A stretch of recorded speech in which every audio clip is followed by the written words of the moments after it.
We need a beat every pushing.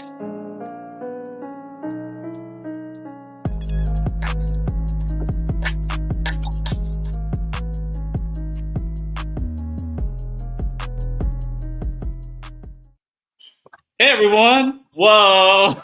Hey, we're missing somebody. Oh yeah, Dr. Dry drowned at the beach. Sorry. Was that Patrick's fault? Yeah, I think Patrick just grabbed him, tied him with a few heavy money bags, and dropped him off the side of the boat. And yeah. So yeah, welcome to the Fifth Quarter Fantasy Cast. This is your matinee show because we're old and we get sleepy. And I'm a secret peepaw. Peepaw is a overt peepaw. I'm an openly peepaw. Like Yeah. I don't hide it. Yeah, and I'm in denial about it, but truly, I'm a peepaw as well. And we do better at this time of day. We're just. Would you say you're a better person at this? I would. I also think that this show presentation will cost all viewers cheaper than it would as if it was a normally scheduled 8 o'clock showing, because that's always the hot time. This will get people really, when you get a little bit cheaper, that it gets a little bit of incentive. You're like, hey, I can do this now. That sounds fun. Let's do that. And here we are. Like an early bird discount. Yes, it's exactly what I wish they offered that at the grocery store when I go at 7 o'clock. Man, they used to have the Wednesday double coupon Wednesday I'd be for all over that. yeah, but it was only during the daytime, and it was also senior discount day. So the seniors would just bum rush the grocery store because they were Is that like getting the blue light special, but for groceries? yeah, it was like 5% off for seniors, double coupon. I mean, yeah. So Could you get lit with like some alcohol? Just get this discount on your alcohol for the week? I wonder if you could purchase alcohol. I know you can't purchase alcohol with gift cards. I learned that a few years ago. Sir, no. I've been in the grocery store a couple times before 10 a.m. on Sundays, and then the clerk has to say, "Sorry, you can't buy alcohol before 10 a.m." Ooh, that's embarrassing. We've all been Dang. there though. And then they wait till 10:01, but they're buying it with a gift card. And once again, you still can't buy alcohol, sir. That's rough, man. That's rough. Well, I think we should. And, I guess the doc isn't drowned. He's alive. He is AI Hall. Oh, This episode was made by AI Hall, so kind of. so we're gonna do something fun today. What is it? It's gonna be a little frantic, but we're gonna do 10 questions in 10 minutes. Peepaw's got 10 dynamite questions that he came up with all by himself without any assistance from technology at all. And we are going to both get 30 seconds to react to these questions. 10 questions, 10 minutes, and then you can get on with your life, or you can switch over to the next fantasy podcast, or maybe you could rewatch all of our old episodes. That's probably a good use of your time as well. So Ooh, we have came a long way since a couple years ago, so I would recommend listening to the most recent episodes first because there's cringe some is real. entertainment value, especially there's some peak episodes in our past that people might want to visit. So head on over to the YouTubes. Any of the previous God Squad episodes are always fire, so tune in those. We do have that sneak peek coming up next week. Oh yeah, God Squad's on the way. So yeah, Peeps got the questions. Peeps has prepared answers. I have gut reaction answers, and yeah, go. All right. So you're gonna read the question, Yep. and then I'll go, and then you go. Gotcha. Let's do it. All right. Question 1 is, who is the biggest bust candidate for the 2025 season? 30 seconds. I would say my biggest bust would be. I'm gonna go with the probably kind of popular take. I think Jaden Daniels is a possible bust big hype last year, big season, but not much as far outside of Debo, like kind of chubby Debo Samuels. They haven't added anyone else to help his endeavor, which could suck because I could really delay his development. So 3, 2, 1, Peepaw. All right, I'm gonna go with James Cook as mine for this season. I really don't think he's going to be able to repeat last season. Biggest bust really potentially being overdrafted. I still think he's going to be a hot commodity to have with the running back room in Buffalo. But having just signed his contract extension, the incentive really isn't there as much as it was last season. I still think the Bills are going to do something great this year. We all know that Joshua Allen is the real man to put the team on his back. So that is my biggest bust. Nice. All right. And the doc says Saquon. Nice take. That was a contender as well. I still think they have a really good offense, though. So oh, whoa. Rapid fire questions. Rapid fire he's got here. Injury is the reason for that. All right. It is tough for them to stay healthy. So second question we have here is, would you go with a 0 RB or a hero RB draft selection in 2025? 30 seconds. I think this is a great year for 0 RB. There is just a plethora of talent this year to pick from. There's rookie talent. There's nice handcuffs who could soon upgrade into that position even without injuries. There's a lot of those positions in the running back area where I just think there's a lot of gold to be mined there. So 0 RB, and you'll find your good people later. Peepaw, go. I tend to go mixture of running back and hero, or hero and wide receivers. I don't like it when, we get off center and you go heavy on your wide receivers. You have no running backs. If I were to err on one side or the other for this, I would go hero RB, just because of the fact that these running backs are so hard to come by, especially when you have only a select few rooms that are a true bell cow running back. So for that reason, I'd like to grab one of those guys or two of them. You stop it. And we're real good at this game. I love this game. All right, next question. Which stack is the most dangerous, going with a quarterback wide receiver or quarterback tight end? Ooh, that one might get me. I'm going to go with most dangerous stack. Maybe this one isn't that hard. JB and Joe Burrow and Jamar Chase.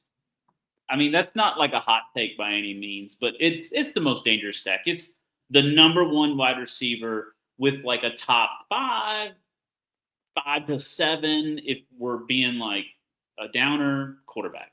Go. Ooh, just to be different, this is a spicy take here also. I'm going to go quarterback tight end. We're going to go with a mix of, it's either going to be Geno and Brock, or it's going to be Kyler and McBride. Those are going to be my two, just because those guys are studs and they are the wide receiver one on the squad, depending on which wide receiver room we got and who's healthy. But for that reason, I'm going to say those guys are definitely a pacifier at times for these quarterbacks, so you can count on them to get points. Nice. That's a good one. That's like a value. I like that. All right. Next question is, who is your must-have handcuff? Okay. I think it's Zach Charbonnet. That's the easy one for me. And I'm a Kenneth Walker owner in like multiple spots, but I think this is the year, and I think I've said this on one of our previous ones, but I think this is the year where the fed upness with the injuries and the hope that he'll have that injury-free season finally goes away, and we're just like, all right, we're just going to play sharps and just not have injuries and have a really good back. Go. I had an answer and I might switch it up, but I'm going to keep it. I'm going to go Luther Burden, a rookie wide receiver this season. He is a guy with an offense we all know what Ben Johnson can do leading that offense. So I think that he definitely is a guy that has a potential to shake things up. And you have your traditional wide receivers there in that crowded wide receiver room, but I do think that he is going to have a big chance to eke into the top tier of the wide receivers this season. Nice. Oh, look. People are the dog loving Burden. He does love some Luther Burden. Something we talked about before the episode, Brian Robinson being the ultimate handcuff. Yeah, Brian Robinson owners just got an upgrade this week. Absolutely. Do you still have that question we're going to talk about later?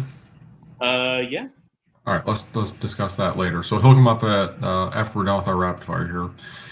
All right, who is the safest first round pick? Safest first round pick. If I can try to say, I'm going to try to say something that's not too easy. I'm gonna go with Bijan. Bijan's the safest first round pick. Can handle the workload. There's no question about handling the workload. Like, people do worry, I think, about Gibbs a little bit just because he shared that backfield. And yeah, everyone loves Bijan, and I think that's a good move. All right. Injuries are not baked into my debate here, but really not a hot take. Jamar Chase, probably the consensus wide receiver and probably overall 1-1 in most people's drafts. Barring injuries, the dude is a stud and will guarantee you finish in the top 5 of wide receivers, if not, top 3 or top 2. So I definitely think he is a guy that is probably going to be your safest pick. And if you do have 1-1, you can make that selection for him, Jefferson or CeeDee Lamb. And Dr. Dry and Superfan Matt both agreeing on St. Brown. I agree with that too. I think. Yep. It's really tough when you're talking first round here. I mean, realistically speaking, depending on your league's format, anyone in that top 10, you're not going to be upset with. Sure, if you got the 10th pick, you're not going to have your stud top tier 1 guys, but you still probably won't be upset with whoever you end up with at the end of the day. What question? What number were you? This is question number 6. We're upcoming to. Okay, we're killing it. Absolutely. All right. Will a rookie finish top 5 at their position? Let's see. Rookie top 5. I'm trying to think. Oh, yeah. Yeah, I mean, if we're talking any position, then I think there's a lot of options. I'd say wide receiver's the hardest one. Running back, you could easily go Genty. Quarterback might be even. Quarterback's the hardest one. Yeah. Wide receiver, the second hardest one. And so running back, you could easily say Genty. And I'll just go safe with that. What do you got? I am pretty high this season on Tyler Warren. He's going to be on my God squad more than likely. We have a lot of really good rookies this season, offensively speaking. I do think Tyler Warren's got a really nice situation there in Indianapolis, especially without Anthony Richardson throwing in the ball. Daniel Jones is a competent quarterback for what it's worth. I do think that he'll be able to get that ball out, and Tyler Warren is a really nice big target out there on the field. So Tyler Warren is going to be my pick. All right. Nice. And the doc agrees with you, and also Genty, easy one. Yep. Who the hell's Hendo? I don't know. He's lit, though. Whoever that is. All right. Which quarterback outside the top 12 cracks the top 5 this season? Okay. Oh, man. I kind of snuck and pre-thought about this one, but then I forgot what I pre-thought about. Okay. Damn. Oh, Dak. Ooh. Yeah. Ooh, right. That's good. Like last year, having a down year because of injury, but that's like an easy one. I think that's a really easy one to go. Dak's gonna get into the top 5, especially with that little extra boost at receiver. Go. That was I didn't think about that one. That one's solid. He was a sleeper pick I'm trying to get in drafts, so that's a good pick there. I'm gonna go with Caleb Williams. Spicy. I know. Go with the Hendo fire emoji. He with the revamped offense as Luther Burden, as I mentioned earlier. Second year for Roma Dunze. I really think that these guys are going to start incorporating some interesting things in their playbooks with Ben Johnson there and revamped coaching staff. So I do think that as a hot take, Caleb Williams, he probably won't get there, but just for entertainment purposes, we're going with him. I forgot to give you the 5. Sorry. Hey, we're good. And you could work on set that, on the news, with that 5, 4, 3, 2, 1. yeah, and it's on brand, so It's there's a lot great. going on. So yeah, Ooh, yeah, everyone likes some Penix. yeah.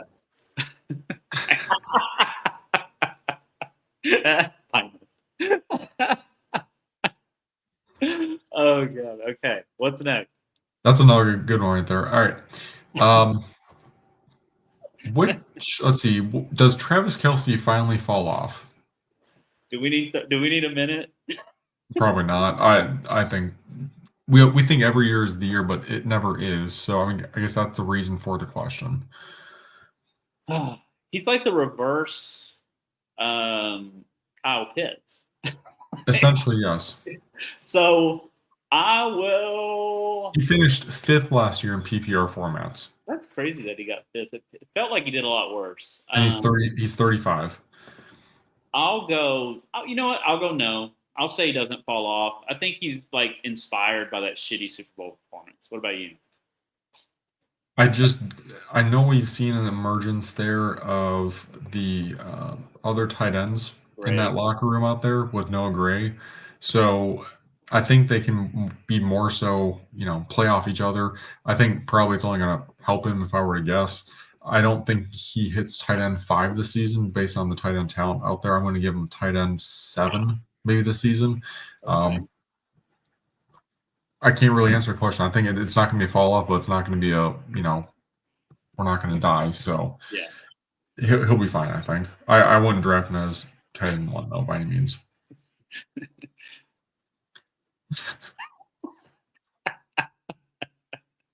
We know who he likes still.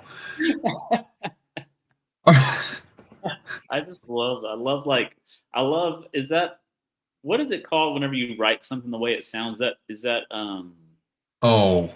phonetic. I love phonetic spelling. Like that's so much fun. That's exactly what it is. All right. Question number 9. Which team will surprise us with a top 10 offense? Okay. I'm gonna go with Carolina. I've been kind of talking about that in the preseason. I liked the way they finished last year. I liked how it was a good story.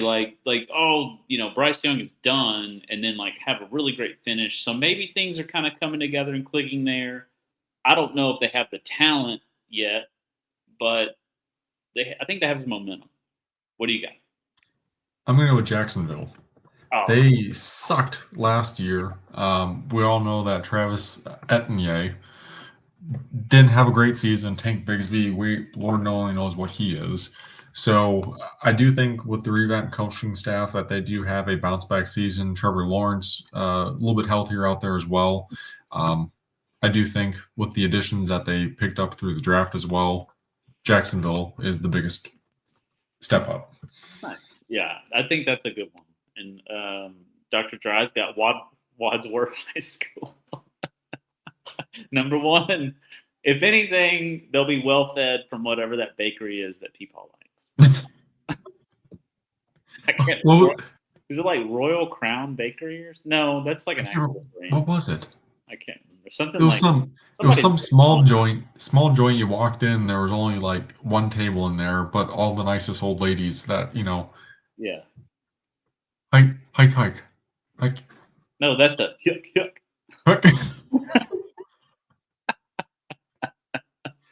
Phonetics, man, they help. There it is. And all right, and man, well, I mean, Anne wouldn't advertise on this show because it probably doesn't align with her morals, but that'd be cool to have Anne. This is free advertising. They just don't know yet. Yeah. I'll do a positive, nice ad for Anne's Pastry if they'll just give me permission. They'll hear about it. They said, what you need to do is when they say those commercials that say, tell them so-and-so sent you. Someone's going to walk in that joint and say, FQF sent me. We have enough fans in the area that someone would go in there and say it. And they would have no idea who we are, but slide them like a QR code to our socials. I like that. That's going to be most people get Tummy Tea as their first sponsor, but we're going to be Ann's Pastry. So I like that. All right, shop local. exactly. All right. So do you Next, want 10 to be the Brian Robinson question, or do you want to have a bonus? that'll be the bonus 11 question. Bonus 11. All right, number 10. All right, what's your boldest fantasy prediction this season? Oh, sorry, time. Boldest fantasy prediction. I'll say that New England will make the playoffs, and Drake May will be a top 11 quarterback. I was leaning towards the Pats also, just because I do like the youth that they have there as well. But mine is going to be Breece Hall takes a step up. He's always been that guy where, like, is he going to do something? Is he going to do something? Never does. But the man's on a contract this season, gives him a little bit of incentive to do something.